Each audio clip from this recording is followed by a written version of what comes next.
Hi everyone and welcome to my top 5 all moments from the Spanish Grand Prix. I'm Beatrice from Motorlat and today we will go through 5 moments that were shocking and exciting at the same time. So in P5 we have 2 crashes. So first one by Brendan Hartley during FP3 on Saturday. It was actually coming from a very niggling issue since he went on the turf.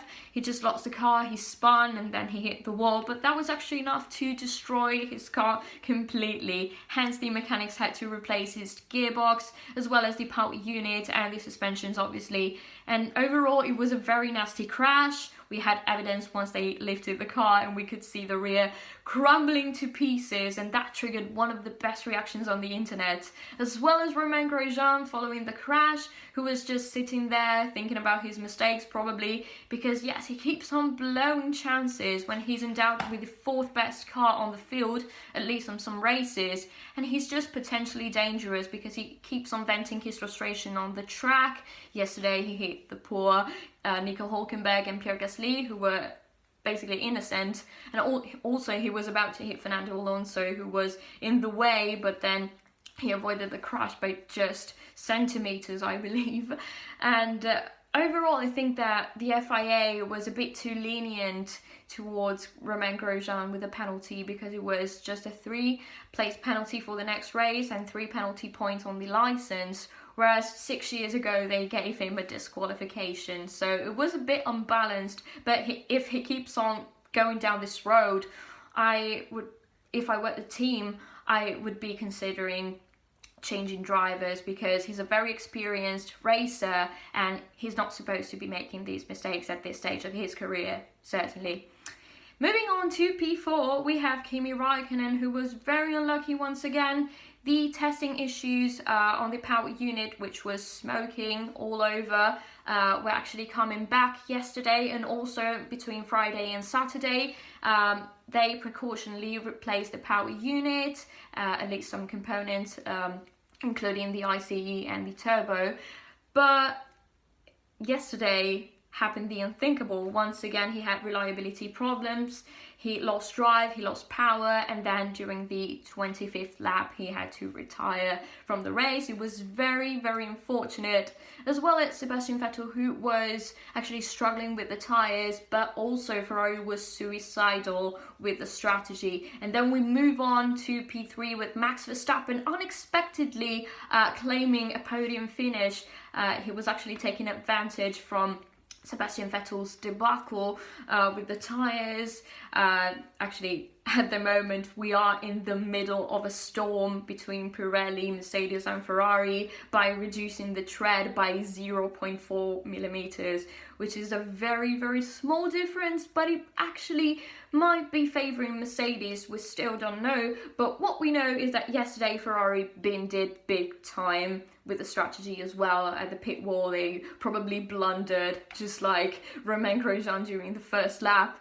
And overall, we could see that Ferrari was very uncomfortable yesterday with the strategy and also the pace, which was not even bad. So I don't really get their strategy with the second stop under virtual safety car. I just think it was very pointless to have a stop on that precise moment, because they certainly lost the podium finish and they actually gifted it to Max Verstappen. And Red Bull is actually looking good for Monte Carlo, because they did very well on the 3rd sector, which is very well driven, which is very twisty, and it's potentially great for Monte Carlo and Red Bull, because I feel like the chassis of Red Bull is one of the most superior ones, so they can actually capitalize during the next race. And at the moment, they look like the favorites, hands down. And moving on to P2, we have home hero Fernando Alonso doing a very, very aggressive overtake on Esteban Ocon. I feel like the move was awesome. I enjoyed it very much. But what I enjoyed even more was in P1, Charles Leclerc, who once again ended up in the points. He was 10th yesterday, but he was the protagonist of a massive endurance and resistance against Fernando Alonso. So now we can actually see that on this track the Ferrari power unit is certainly giving the Alfa Romeo Sauber a fair boost. And yesterday, Charles Leclerc took full advantage of it, and also he escaped the first lap drama, and he gained positions, obviously, from that. And then he was actually doing what he was supposed to do, which was keeping his head down and racing on and bringing it home in the points. And that was actually very impressive. I feel like he's giving a massive boost to the whole team as well, other than Ericsson, who also collected points in the previous races. But at the moment, Leclerc is just building momentum, and I could not be more proud of this guy, who is a rookie, and he's coming from a very slow start to the season, but at the moment he's just keeps on emerging and unleashing his true potential, which I'm looking forward to seeing more in the following races. And yesterday he did just that, P10, and for actually more than half of the race he kept a McLaren behind, which was no easy task. I know that he was aided by his Ferrari power unit, which was giving him a fair advantage on the straight.